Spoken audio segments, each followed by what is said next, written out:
Hi guys, welcome back to BLAK Interiors. For those of you new to the channel, my name is Caio Xerri-Alves, design manager and partner here at BLAK. And before I continue, I'm gonna ask you, if you haven't done so yet, please subscribe to the channel by pressing the button below. Actually waiting for you to pressing the button here below. Just go now, press button, and then the bell, so you get notifications as well. Done it? Okay, now, kids' bedrooms. What to consider when designing your kids' bedrooms? A few things. Number one, you need to consider the functions that you're going to create for your children. You need to think about what they like and they don't like to do. Normally, if you're designing for somebody else, you need to ask lots of questions about their hobbies, what they do every day.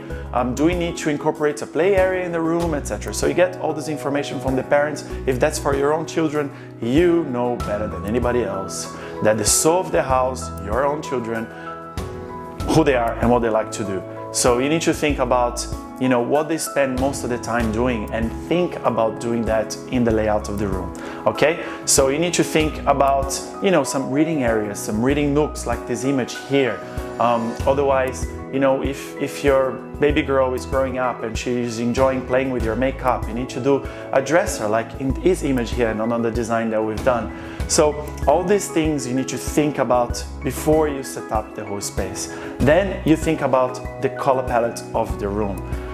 I would always recommend you to go neutral, with neutral bases, with very, very neutral colors, and have the bright colors with things that you can change. Why? We change our tastes all the time as an adult, right? We sometimes like to do something and then we move on a few months later, a year, we just don't like doing that anymore. Children goes through that process even faster.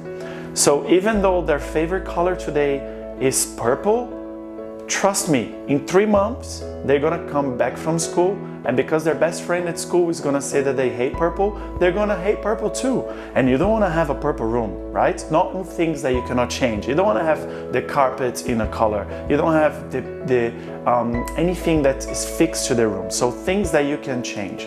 A rug, the bed sheets, a wallpaper you can change.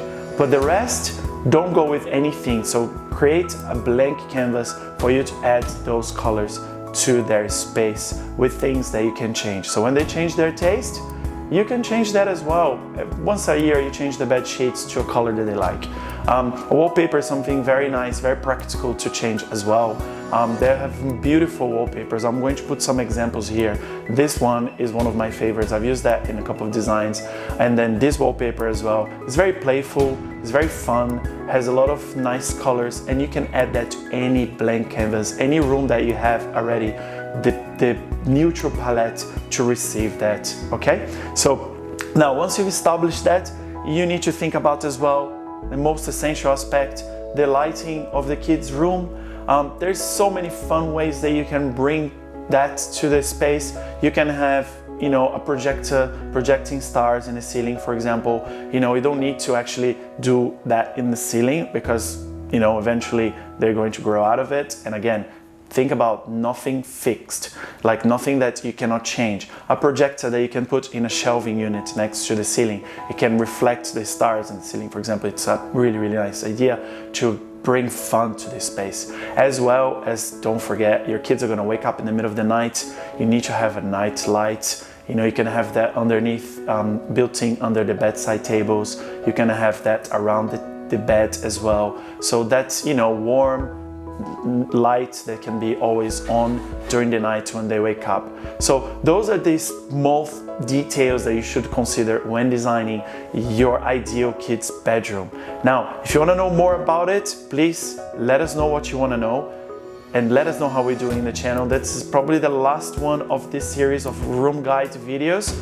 So stay tuned for next playlist that we're going to create, and let us know what you want to hear more. We already received messages asking us to talk about color palettes and what color they should add to the space. We're going to have a full session just talking about how to choose the color palettes for your home as well as another session talking about curtains. But if there is anything else you want to know, please let us know so we know what else we can talk about. Thank you so much for watching, and I'll see you next week. Thank you.